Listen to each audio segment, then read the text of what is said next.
संसार में प्राय 3 बातों को लेकर लड़ाई होती है, भूमि, धन और स्त्री।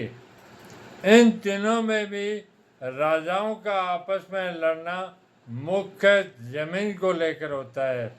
यहाँ कुरुक्षेत्र पद देने का तात्पर्य भी जमीन को लेकर लड़ने में है।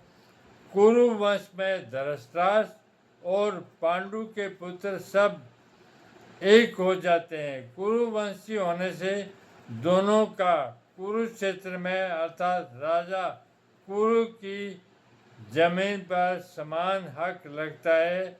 इसलिए कौरवों द्वारा पांडवों को उनकी जमीन न देने के कारण दोनों जमीन के लिए लड़ाई करने को आए हुए हैं। यद्यपि अपनी भूमि होने के कारण दोनों के लिए कुरुक्षेत्र पद देना युक्ति संगत न्याय संगत है, तथापि हमारी सनातन वैदिक संस्कृति ऐसी विलक्षण है कि कोई भी कार्य करना होता है तो वह धर्म को सामने रखकर ही होता है। युद्ध जैसा कार्य भी धर्म भूमि तीर्थ भूमि में ही करते हैं, जिससे युद्ध में मरने वालों का उद्धार हो जाए, कल्याण हो जाए। अतः यहाँ कुरुक्षेत्र के साथ धर्म क्षेत्र पद आया है। यहाँ आरंभ में धर्म पद से एक और बात भी मालूम होती है।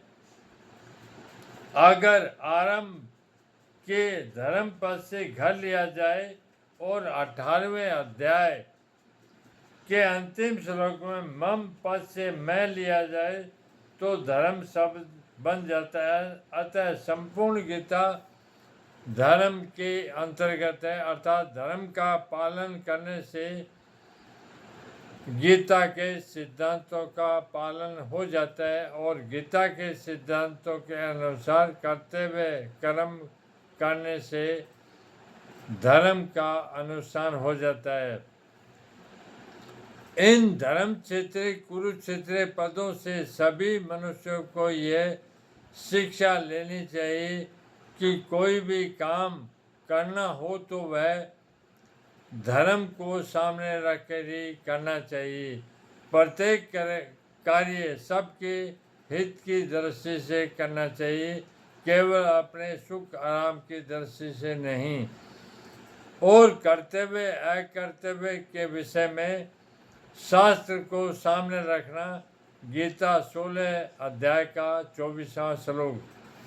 संभवता यूसुफ राजाओं के द्वारा बार बार संधि का प्रस्ताव रखने पर भी दुर्योधन ने संधि करना स्वीकार नहीं किया। इतना ही नहीं, भगवान श्री कृष्ण के कहने पर भी मेरे पुत्र दुर्योधन ने स्पष्ट कर दिया कि बिना युद्ध के मैं तीखी सुई के नोक जितनी जमीन भी पांडवों को नहीं दूंगा।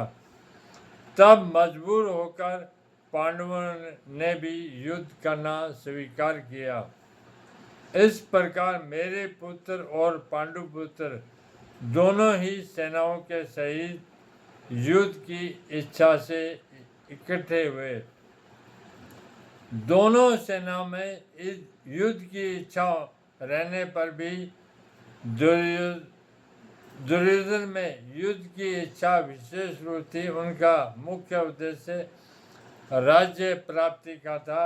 वह राज्य प्राप्ति धन से हो, चाहे धर्म से हो, चाहे अधर्म से, न्याय से हो, अन्याय से, विहित रीति से हो, चाहे निश्चित रीति से, किसी भी तरह हमें राज्य मिलना चाहिए, ऐसा उसका भाव था।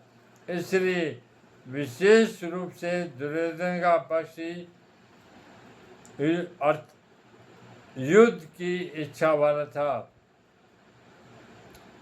पांडवों में धर्म की मुख्यता थी।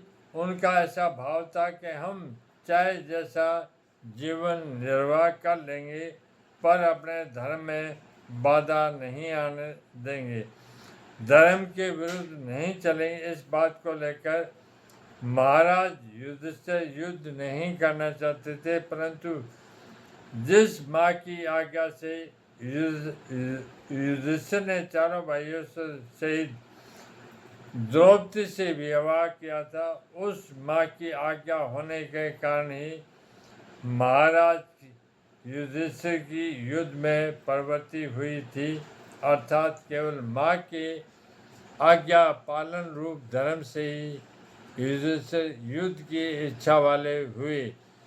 तात्पर्य यह है कि दुर्योधन आदि तो राज्य को लेकर युद्ध थे, पर पांडव धर्म को लेकर युद्ध बने थे।